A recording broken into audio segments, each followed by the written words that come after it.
Oke, selamat pagi. Pagi. Luar biasa, tetap semangat. Malam sih di sini. Oke, sekarang kita mau belajar tentang dasar perawatan lansia. Nah, dalam dasar perawatan lansia itu ada martabat dan kemandirian manusia dalam perawatan lansia. Ada juga peran staf perawat lansia. Di dalamnya ada etika profesi. Kemudian ada juga menjamin keselamatan dan manajemen risiko dalam perawatan lansia. Oke, kita masuk dalam martabat dan kemandirian manusia dalam perawatan lansia. Oke, jadi perawatan lansia itu mendukung martabat. Pertama, martabat manusia dan penghormatan atas hak asasi manusia. Jadi staf perawat lansia itu adalah tenaga profesional yang bertugas memberikan dukungan terhadap orang-orang yang mengalami kesulitan dalam menjalani aktivitasnya sehari-hari. Itu alasannya itu baik yang lanjut usia atau disabilitas, atau disabilitas itu atau keterbatasan dalam entah itu bergerak atau berpindah tempat. Terus juga bantuan yang kita berikan itu agar orang itu bisa beraktivitas dengan normal seperti biasanya. Terus juga ada martabat manusia adalah konsep dasar pemberian dukungan. Jadi kita memberikan dukungan dengan menghargai martabat manusia dalam artian si pasien tersebut. Kemudian martabat manusia merupakan penghormatan terhadap masing-masing selaku individu. Jadi dengan dasar martabat manusia, jadi dengan menjunjung tinggi atau menghormati si pasien itu, kita memberikan perawatan lansia. Terus ada juga yang dikatakan sekalipun seorang membutuhkan perawatan lansia, ia harus tetap dihormati selaku individu dan dilindungi hak asasi manusia. Jadi walaupun dia perlu bantuan kita sebagai sebagai perawat lansia, namun tetap kita menghormati dia sebagai individu dan dilindungi hak asasi manusianya dia. Seperti itu. Jadi tidak seenaknya perawat lansia kita buat ini, kita buat itu ke pasien tersebut. Seperti itu. Nah, kemudian yang berikut, pelaku utama dalam kehidupan adalah pasien tersebut. Jadi pelaku utama dalam kehidupannya dia ya si pasien itu tersebut. Kita hanya membantu, menopang, memberikan dukungan untuk dia melakukan aktivitas dia tersebut. Contoh di sini ditulis, kehidupan setiap orang berbeda karena beberapa faktor, seperti pola pikir dan kebiasaannya dalam menjalani hidup. Meskipun seorang pengguna membutuhkan perawatan lansia, pelaku utama dalam kehidupan adalah dirinya sendiri. Oke? Jadi setiap manusia itu beda. Orang yang kembar pun kehidupannya berbeda. Jadi kebiasaan, keinginan yang diinginkan si pasien itu kita harus topang. Tapi juga dalam tanda kutip ada sesuatu hal yang membahayakan atau bisa terluka gitu, itu tidak itu harus dipertimbangkan dulu baru kita berikan bantuan seperti itu. Nah, saat kita memberikan bantuan, saat kita tidak bisa memberikan bantuan, kita bisa kita tidak bisa memutuskan langsung kita kasih bantuan atau tidak. Kita bisa konfirmasi dengan teman-teman pekerja juga seperti itu. Terus ini, memahami kehidupan apa yang ia inginkan, menghormati cara hidup dan pola pikirnya serta memberikan dukungan agar pengguna atau pasien itu dapat menjalani hidup sesuai keinginannya merupakan dasar perawatan lansia. Jadi dasar perawatan lansia itu kita harus tahu, kita harus kenal pasien itu seperti apa keseharian dia, kebiasaan dia, atau keinginannya dia, aktivitas dia atau hobinya dia seperti apa. Nah, dengan dasar itu kita memberikan perawatan lansia kepada si pasien itu. Nah, di dalam pekerjaan kita di dalam perawatan lansia itu ada data pasien. Nah, di dalam situ ada kebiasaan dia, ada namanya itu Seikatsureki kalau nggak salah. Nah, jadi itu ada riwayat hidup dia, riwayat keseharian dia sebelum dia masuk ke tempat perawatan itu atau sebelum dia meminta untuk ada bantuan dari perawat lansia.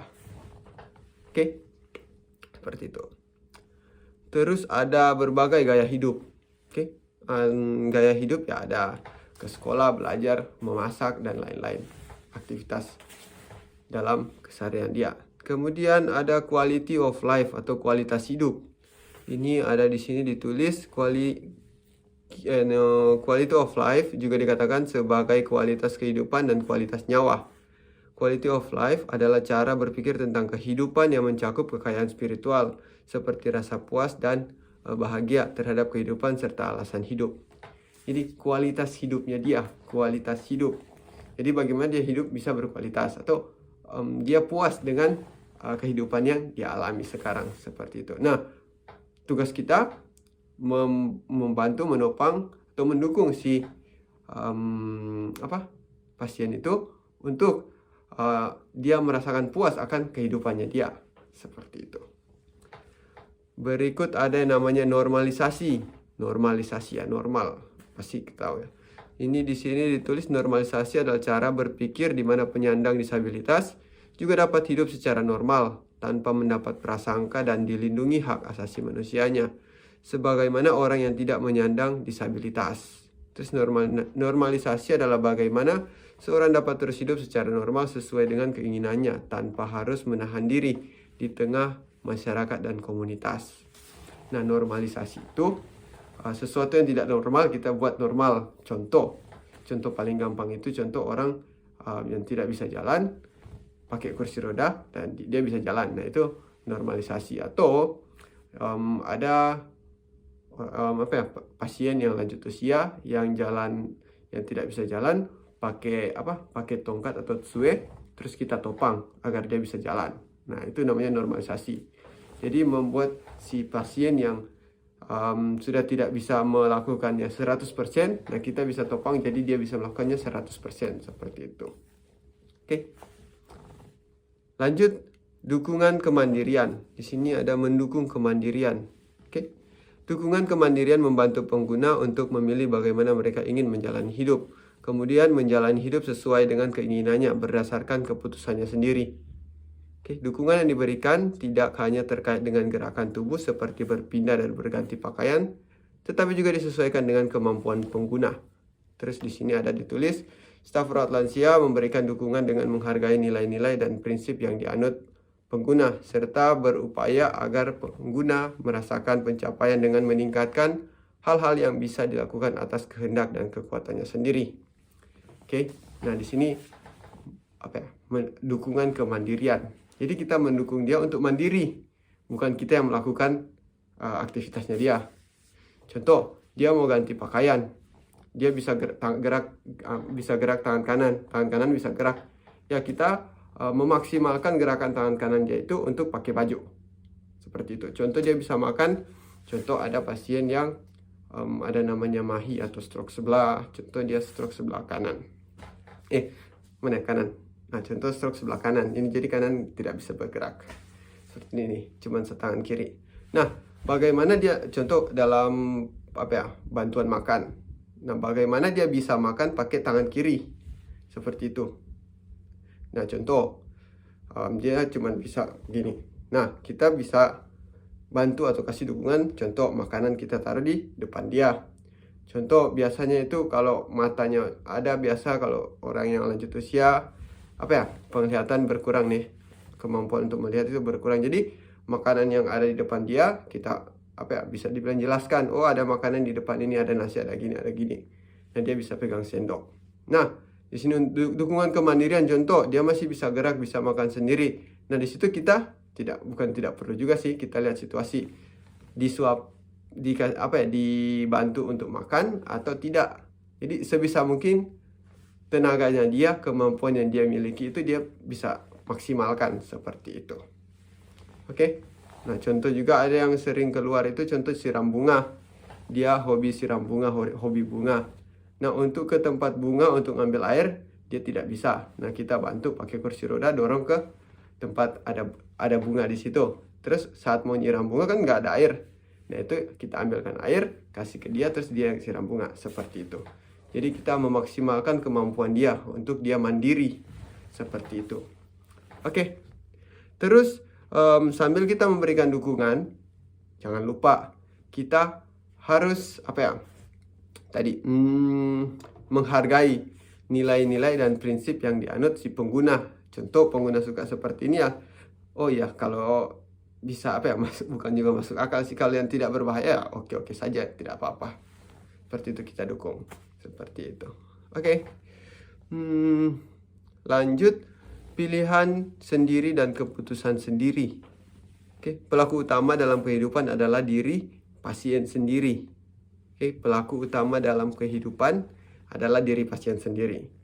Terus pengguna atau pasien memutuskan apa yang akan dia lakukan berdasarkan cara hidup dan nilai yang ia anut selama ini.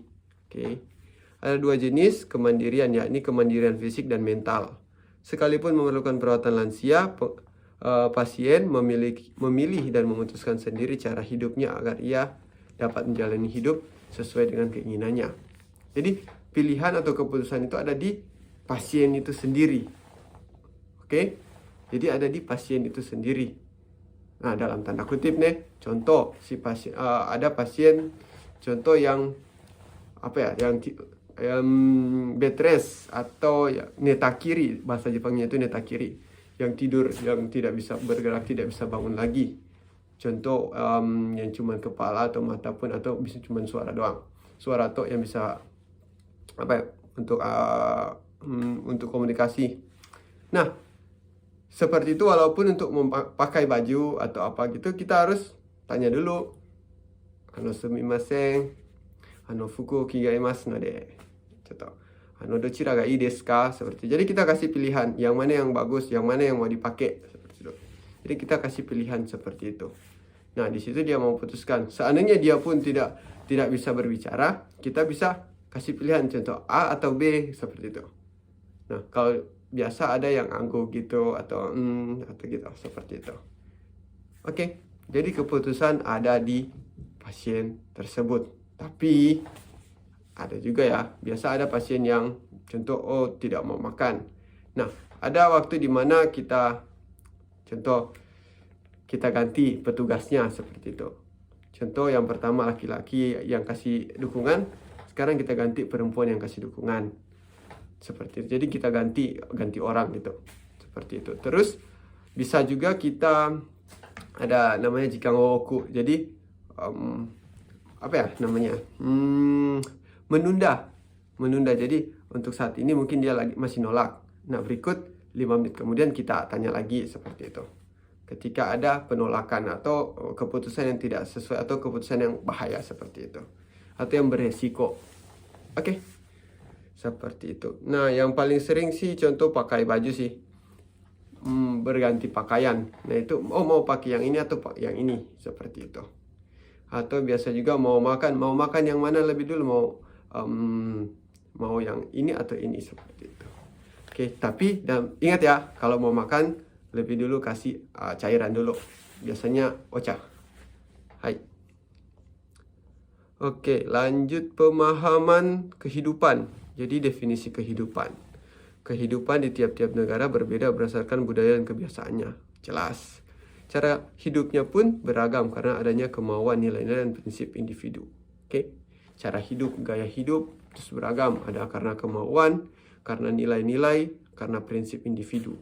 Oke. Ada yang prinsipnya pokoknya bangun pagi harus makan dulu, atau bangun pagi harus ini, harus itu. Ada juga yang santai-santai saja, seperti itu. Terus ritme hidup manusia pada pagi hari adalah bangun. Ini ritme atau urutan-urutan, seperti itu. Urutannya biasa bangun tidur, ganti pakaian, cuci muka, makan, ekskresi, mandi, mengisi waktu senggang, kemudian pada malam hari tidur. Oke, jadi bangun pagi.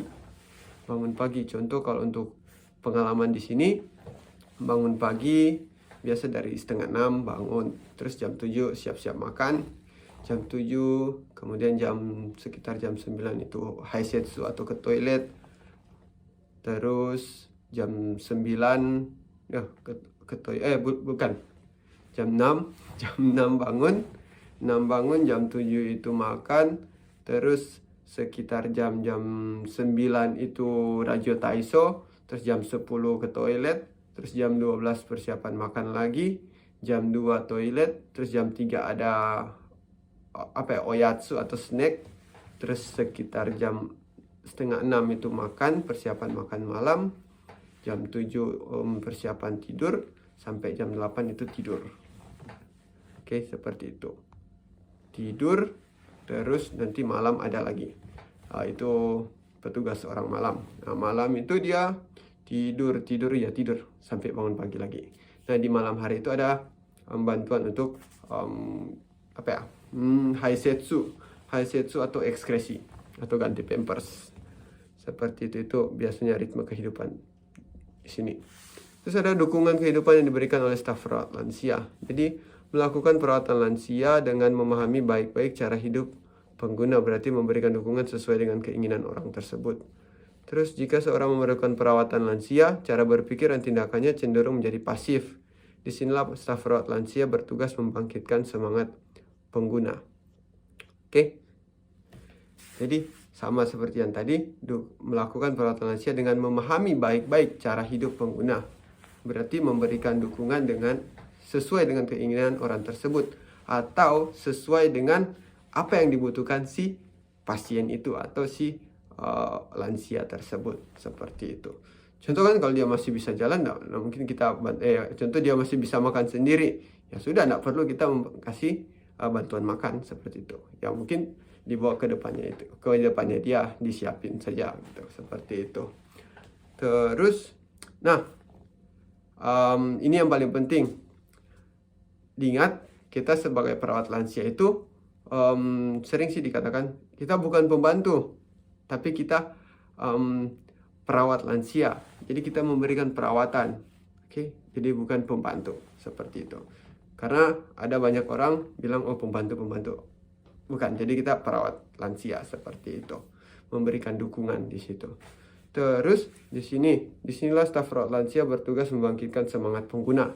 Jadi dengan adanya kita, si pasien itu lebih semangat untuk beraktivitas, seperti itu sih. Dan yang saya tangkap sih, dengan adanya kita, walaupun tanpa obat, orang lain itu bisa sembuh, seperti itu. Oke.